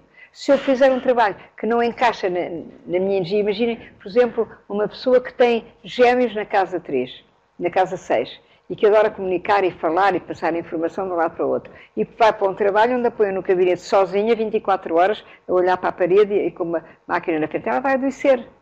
Porque a casa 6 também é a casa da, como é que se chama? Da somatização. Vai adoecer porque ninguém pode viver a produzir todos os dias uma coisa contra a natura. Só adoece. Portanto, convém saber quem somos, saber que energias somos e, sobretudo, qual é o signo da casa 6, para saber se nós, como é que podemos arranjar um emprego que vá bater ali naquela energia. Muitas vezes as pessoas começam um emprego, deixam-nos, vão buscar outros, exatamente porque já têm liberdade suficiente para procurar aquilo que tem a ver com elas. Mas há umas que caem ali para a vida inteira e se calhar é o karma delas também. Se calhar têm que estar a vida inteira porque nunca fizeram nada para se conhecer noutras vidas ou para ajudar ninguém noutras vidas. Mas isso é outro assunto. Agora, o que é que eu queria dizer? A casa 6 tem como expressão 3 níveis de trabalho. A casa 6 pode ser... a astrologia dá 2 níveis de trabalho. Eu é que dou um 3º nível de trabalho. Ela diz que pode ser servidão ou serviço. Eu na casa 6 ou vou servir a humanidade, ou vou dar o melhor de mim para ajudar o próximo, que já é muito alto nível espiritual, ou eu vou estar ali numa coisa que não me diz nada, que pode não me dizer nada, onde eu não me sinto bem, onde eu estou a trabalhar para os outros para ganhar dinheiro, mas para mais coisa nenhuma, e que eu estou ali muito pouco à vontade. Mas há um terceiro nível, é que eu não vou nem estar na servidão, nem estar no serviço, vou ser um bom profissional, um bom médico, um bom engenheiro, um bom advogado. São pessoas que servem o coletivo, mas não servem para ajudar, servem para ganhar dinheiro, servem porque eles são bons e chamam-nos porque eles são bons. Portanto, ainda não há serviço. Mas já há eles realizarem-se como médicos porque eles estão de acordo com a energia que estão a passar. Eles foram excelentes alunos de medicina, porque tiveram todo o jeito para... Já vinham da medicina, se calhar já sabiam, excelentes alunos, vão ser excelentes médicos e vão ser excelentes profissionais. E isso é uma coisa que encaixa na SEIS e que não é nem servidão nem serviço, que é um terceiro nível, que ainda não é útil ao mundo por razões espirituais, mas já é útil ao mundo por razões que o mundo precisa daquele médico, ou precisa daquele enfermeiro, ou precisa daquele arquiteto, não é? Portanto, é um terceiro nível que eu nunca vi explicado em nenhuma casa astrológica, mas que eu acho que tem que ser absolutamente considerado, porque é um nível do comum das pessoas, ainda por cima. A não ser umas que são mesmo servidão, o comum das pessoas faz umas coisinhas, e coisinhas para que tenham jeito já é diferente. Coisinhas para que tenham jeito podem não ser muitas, mas se fazem com as energias certas, estão certas no sítio onde está. Bom, portanto, isto é a rodada das energias das casas. Agora, vou ler-vos o que eu tenho aqui, já não vou fazer comentários para não demorar mais tempo. É esta, agora a próxima é esta. É esta? Sim. Mas penso que perceberam bem esta viagem, não é? Mais ou menos. E vir com as cores e tudo, entende-se. Portanto, aqui o que era? Aqui é só para ver que esta viagem, que o Sol anda neste sentido e nós andamos naquele, não é? Portanto, fixar estes eixos, fixar que é o nascer do Sol, nós caminhamos neste sentido e o Sol que age sobre o zodíaco caminha neste. Agora, isto é assim, podemos definir as casas astrológicas, ou seja, cada área de... O quê? Experiência de vida. Eu vejo aqui melhor. Espera aí. Não está isso. Não está? Não. Deve estar lá para a frente, se calhar está no sítio errado. Não está. Isso é importantíssimo. Está aqui, olha. Está, tinha que estar. Portanto, podemos definir as casas astrológicas... Vá lá para o outro atrás. Não tem mais sentido. Não, vá para a frente. Então porquê é que isto saltou tanto? Não percebo. Está a andar para trás? Ai, Nossa Senhora. É aqui. Agora não está. Deixa estar assim. Bom, podemos definir as casas astrológicas, ou seja, a área de experiência de vida, a partir da simbologia dos 3 níveis do mundo. Vocês lembram-se que eu dei os 3 níveis? Quando dei os símbolos, temos 3 níveis. São as águas dos abismos, né, subterrâneas, temos o nível da terra, onde se passam onde o homem está, todas as guerras, todas as coisas boas, onde a gente se trabalha a energia. Isto é o nosso passado mais primitivo. E o nível do céu, que é o domínio, é o futuro, é o objetivo a atingir, é a vitória do reino. Portanto, se nós subimos desta maneira, não é? Portanto, as casas também têm estes 3 níveis. As casas mais básicas, não é? Portanto, simbolizam o passado. Temos as casas onde nós estamos no presente e temos o domínio, as casas para onde nós damos a vitória do reino. Portanto, a dimensão espiritual da casa. Agora, vou ler o primeiro nível. Primeiro nível situa o comportamento energético na sua manifestação mais densa, mais obscura, mais lenta e menos inteligente. É o mundo dos condicionalismos materiais a que todos estamos sujeitos. Portanto, a casa traz-nos dificuldades, temos sempre a esbarrar, ou com falta de dinheiro, ou com falta de não sei o quê, ou com não sei o quê. Portanto, é o nível mais básico da casa. Claro que a casa 2, que é a casa da segurança material, é a casa que define este nível mais básico. O segundo nível define-se como a área do conflito. Este nível situa as experiências inerentes a qualquer dinâmica de transformação. Harmonizar contradições e polaridades é o preço fatal de qualquer aprendizagem. Portanto, nós nascemos para unir o dividido, não é? Já os taoístas diziam que o tal é a via e o caminho, que é a união dos contrários. que havia o caminho a unir os opostos. Portanto, nós nascemos para unir, para harmonizar contradições e polaridades. E, portanto, temos que passar pelas experiências que a vida nos pede. O terceiro nível simboliza o fim. O terceiro nível simboliza o fim de um processo. É já a dimensão mais espiritual da casa, o apelo de transformação, de transcendência, o objetivo a alcançar. Eu, por exemplo, com essa casa 3, não é? Eu vivi parte, sobretudo, da minha juventude, muito sozinha e com muita dificuldade de comunicação. Não é? Era a mesma casa, é a casa onde eu agora estou aqui com os alunos a ensinar e a explicar e a dizer. Portanto, vejam, a diferença, a casa é a mesma, onde eu tenho o Neptuno, só que naquela altura não sabia comunicá-lo.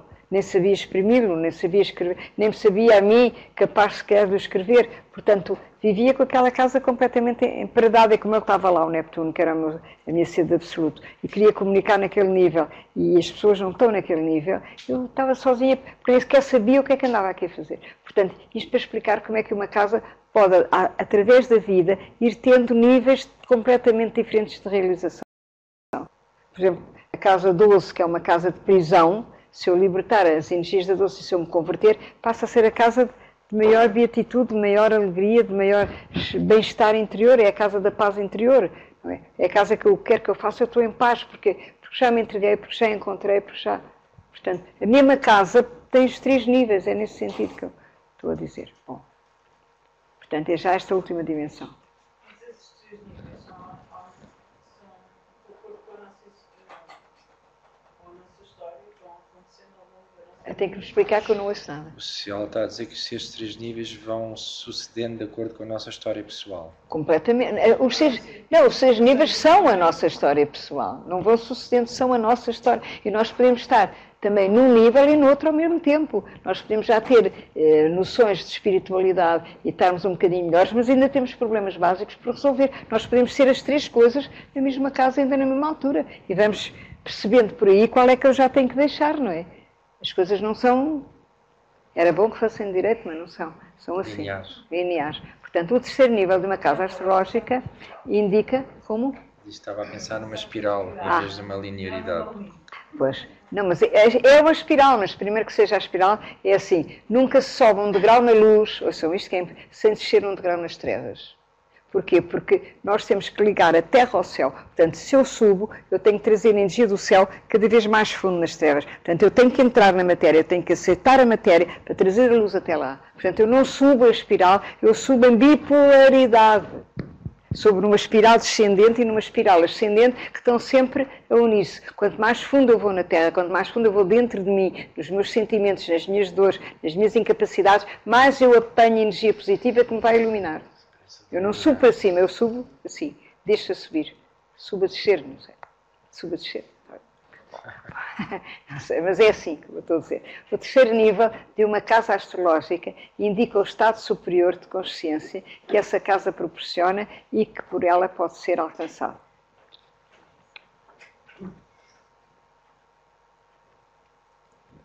Mas o mais comum é vivermos na mesma casa ao fim de um certo tempo de vida, não é logo no princípio, mais que um nível ao mesmo tempo.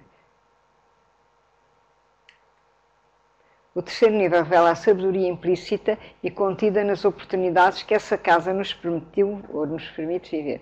Isto é importantíssimo, não é? Portanto, vocês estão na casa 9.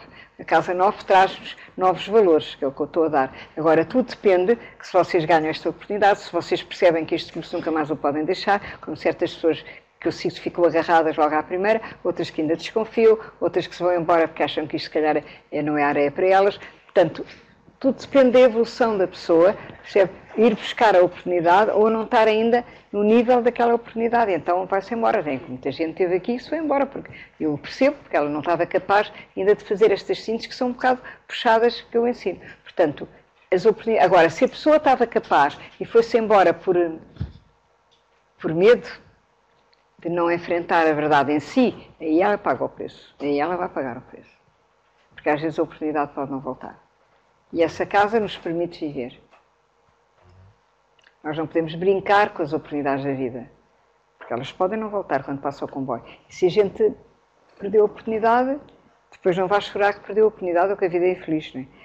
Porque as coisas, temos de estar muito atentos àquilo que a vida pede, para não perder comboios, exatamente.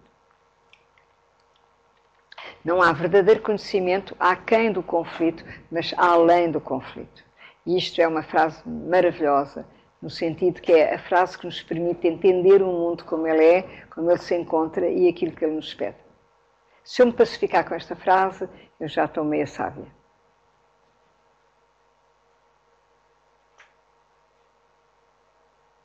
E a maior parte das pessoas não se passa para a cabeça que a realidade é esta.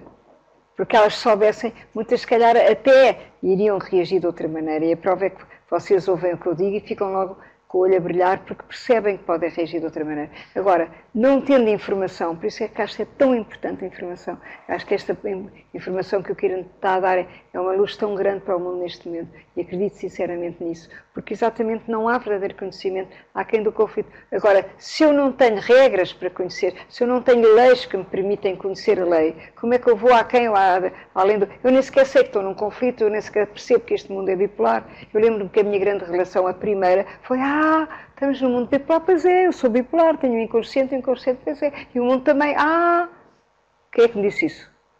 A Igreja Católica, onde eu estive há 28 anos, não me disseram que eu era bipolar, nem que o mundo era bipolar, diziam que eu tinha que ser boazinha. Agora, percebam a distância que há entre perceber as coisas e não as perceber. E realmente a astrologia revela-as de uma maneira maravilhosa. Portanto, mais. Eu não sei se isto já acabou. Acabou a última aula? É a última slide. Então, se é a última estrada, é a última aula. Eu pensava, então, ainda vamos ter que passar pelas casas uma a uma. Eu pensava que aqui já falava no Carneiro com as imagens, mas pelos vistos não. Então, isto é mesmo uma introdução. Se calhar temos 3 aulas para as casas. Mas esta introdução está feita. Muito obrigada. E eu acho que ficaram com uma ideia bastante próxima do que são. Agora vão-vos gravatar no vosso tema e ver se conseguem perceber alguma coisa lá do que eu disse. É assim que se aprende a astrologia. O tema, gravatar. E ver o livrinho, se tiverem um livrinho que diz o que é uma casa ou um livrinho. Arranjem os livros que precisam. A minha onda de Urano é muito boa para isso, porque tem lá as bases. Percebes? Arranjem a onda de Urano. Está aqui o Alberto, não sei se está ali, não está. Tá. O Alberto arranja a onda de Urano para vocês e vão agora nas férias aproveitar uma semaninha para pensarem um bocadinho no vosso tema através não é ir em abstrato, estudar em abstrato, porque aí não têm cabeça ainda para isso. Vão estudar o vosso tema através do que eu disse, das aulinhas, vão olhar para o tema e ver se conseguem perceber qualquer coisa ali do que eu disse. E aí já é um grande estudo. Está bem? Muito obrigada. E agora esperem aí.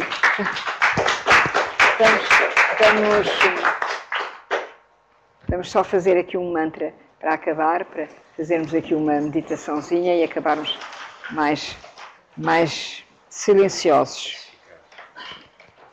Portanto, vamos fazer como eu peço sempre, que é esta mão sobre o plexo solar com os dedos em ângulo reto que tocam nesta mão que está ligeiramente sobre o coração, não é? Em concha, sobre o chakra do coração. E então vamos imaginar a estrela, que é a nossa mónada, que é o meu eu superior, branca, assim um palmo acima da cabeça, e vamos respirar a luz da estrela. Inspirar, reter a inspiração e imaginar ou visualizar uma luz branca que baixa sobre nós como um véu, digamos, suave e diáfano, e parte que entra pelo centro da nossa cabeça, que é o nosso 7º chakra, e que vai dinamizar as nossas células do cérebro físico, vai ativá-las para que elas, ao serem ativadas, passem para o plano etérico, para o cérebro etérico. E o cérebro etérico é mais subtil que o físico, é um físico subtil, já vibra em alfa, está mais capaz de captar a meditação e as energias do céu, ou seja, a mente inferior não entra no cérebro etérico, ela só está no cérebro físico. Portanto, a gente vai sair da mente inferior para a intuição, para a mente superior, para a receptividade a uma alta frequência maior, para podermos então, quando eu ler aqui um mantra ou 2 mantras que estão aqui, vocês poderem segui-los com mais silêncio interior e com mais verdade interior.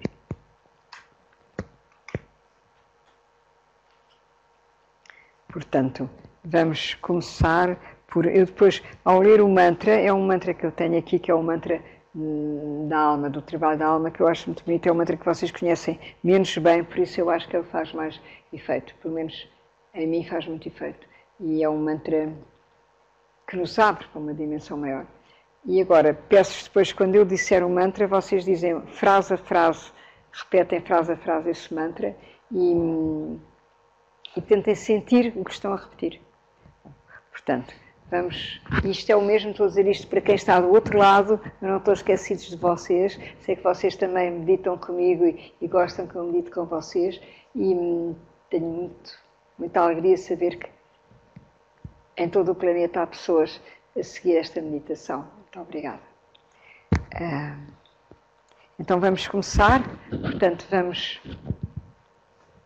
fechar os olhos, vamos imaginar a estrela e vamos fazer pelo menos 4 inspirações. Inspirar, reter a inspiração e expirar. Ao reter a inspiração, nós, ao inspirar, imaginamos a energia a entrar e depois expiramos. Fazemos a apneia, um bocadinho, para imaginar, para ver se sentimos alguma coisa, podemos sentir ou não, podemos imaginar luz ou não, mas trazemos a energia branca para o cérebro, para estarmos mais disponíveis para ouvir o mantra. Vamos então começar 4 vezes, 5 vezes, 4 vezes a respirar fundo, 5 vezes a reverenciar o nosso tempo interno. À 5ª vez nós imaginamos que essa luz baixa ao coração e que estamos a reverenciar a energia do nosso coração. Portanto, vamos fazer isso 5 vezes, começar.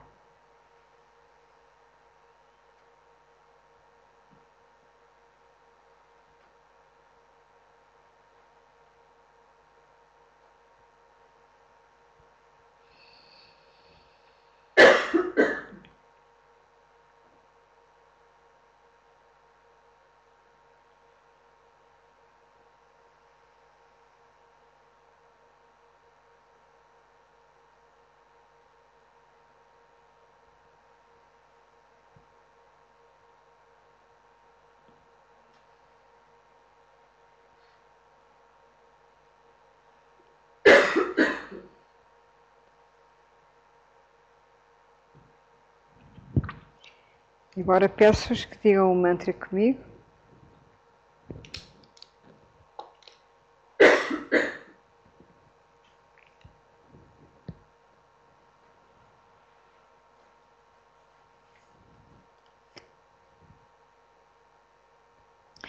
É um mantra para dissipar a ilusão e Maya, ou seja, a ilusão da humanidade, e chama-se o trabalho da alma.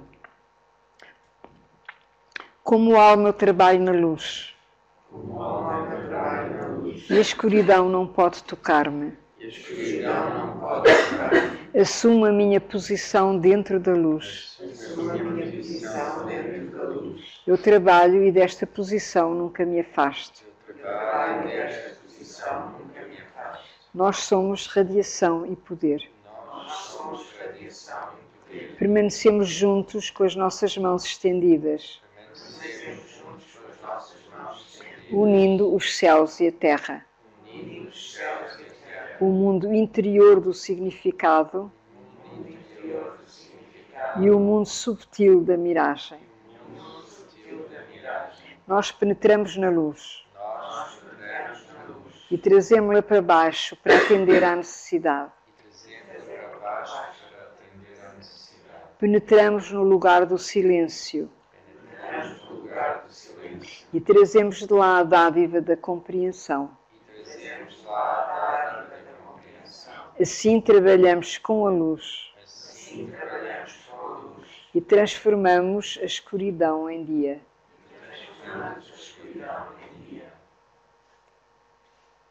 A luz é una. E nesta luz veremos a luz.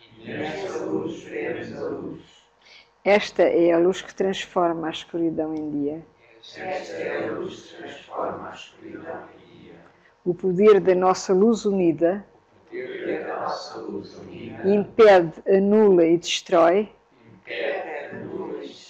a ilusão da separatividade. ilusão da separatividade.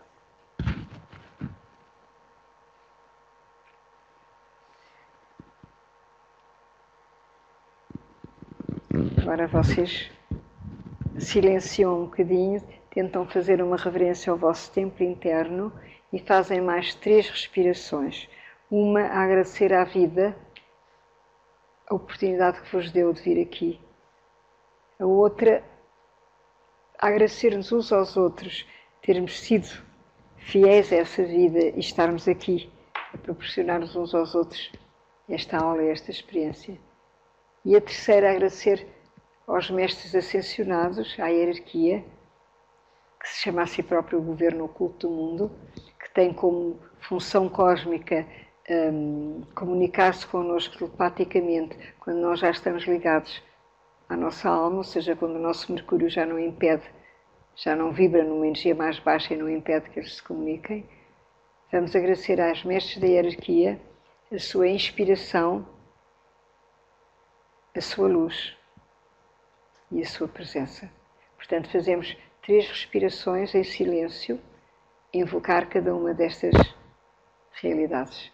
Vamos começar 3 vezes e depois fazemos um bocadinho, uns segundos, essa reverência interna e depois vamos embora para um bom Natal, o melhor que pudermos ter. Vamos começar.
Quando puderem, abram os olhos. Muito obrigada.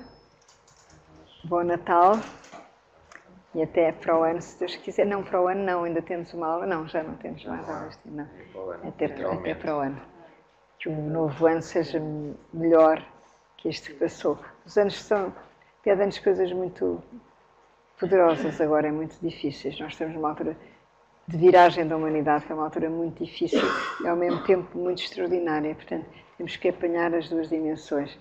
Aceitar o difícil e perceber que nós temos, se fluirmos com o difícil nessa linha de consciência, nós conseguimos passar bem, ou passar melhor, muito melhor que os outros. Se não conseguirmos, podemos ser atropelados pelas dificuldades que são grandes, mas vamos esperar que todos possamos, e vocês estão aqui para isso, para aprender a viver melhor, da melhor maneira. Muito obrigada.